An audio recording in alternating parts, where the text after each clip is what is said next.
धमकी को लेकर के बाबा धीरेन्द्र शास्त्री का बयान सामने आया है। छतरपुर में धीरेन्द्र शास्त्री का बयान, सनातन की बात की इसलिए धमकी मिली। धीरेन्द्र शास्त्री जिनके एक रिश्तेदार के फोन नंबर पर धमकी भरी कॉल आई है, इस पर बाबा बागेश्वर धीरेन्द्र शास्त्री का कहना है कि सनातन धर्म की बात की इसलिए धमकी मिली है। इससे पहले भी धीरेन्द्र शास्त्री ये कहते रहे हैं कि वे सनातन धर्म की बात करते हैं, लोगों को सनातन धर्म में घर वापसी कराते हैं, इसलिए उन पर निशाना साधा जाता है। इस वक्त की बड़ी खबर, धीरेन्द्र शास्त्री ने खुद को मिली धमकी पर बयान दिया है और कहा कि सनातन की बात करता हूं इसलिए धमकी मिलती है।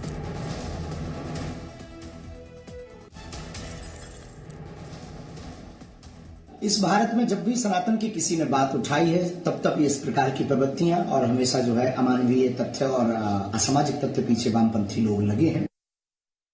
लेकिन साधु संत के तुम रखवारे, जिनके रखवारे श्री हनुमान जी महाराज हो, तुम रक्षक काहू को न डरना। जहां श्री हनुमान जी महाराज वहां डरने वाली क्या बात। हमें अपने इष्ट पर भरोसा था, है, जब तक तन में श्वास है तब तक हमें अपने इष्ट पर भरोसा है। और भारतीय नागरिक होने के नाते मध्य प्रदेश सरकार और भारत सरकार पर भरोसा है।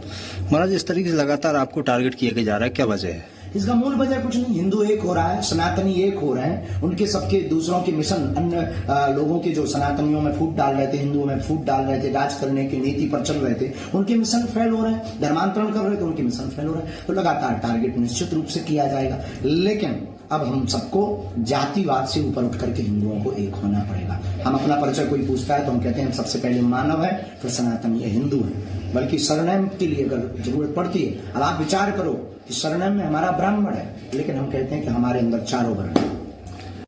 वहीं बाबा धीरेन्द्र शास्त्री ने देश को हिंदू राष्ट्र बनाने को लेकर दोबारा क्या कहा है, आइए आपको सुनाते हैं। अगर हम सब साथ हों तो भारत हिंदू राष्ट्र हो, ये हमारी मांग है। अगर हम सब साथ हो जाएं तो भारत हिंदू राष्ट्र हो जाए।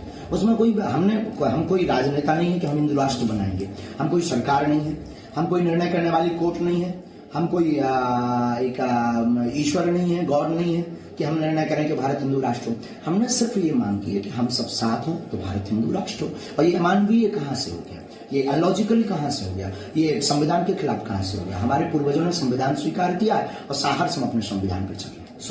तो पूरा मामला शुरू हुआ था चमत्कार दिखाने को लेकर के, और अब यह मामला हिंदू राष्ट्र तक पहुंच चुका है। इस मामले पर राजनीति भी हो रही है। बीजेपी और दक्षिणपंथी विचारधारा से जुड़े नेता लगातार धीरेन्द्र शास्त्री का समर्थन कर रहे हैं, वहीं वामपंथी नेता उनका विरोध कर रहे हैं। और इस मामले को लेकर के अब हिंदू राष्ट्र की भी एंट्री हो चुकी है।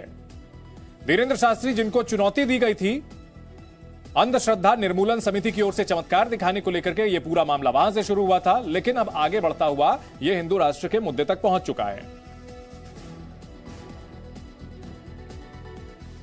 इससे पहले स्वामी प्रसाद मौर्य ने रामचरितमानस को लेकर के जिस तरह से किताब को बैन करने की मांग की थी, उस पर भी धीरेन्द्र शास्त्री का बयान सामने आया है। क्या जवाब दिया उन्होंने, आइए आपको सुनाते हैं। ये बहुत बड़ी धूर्तता है।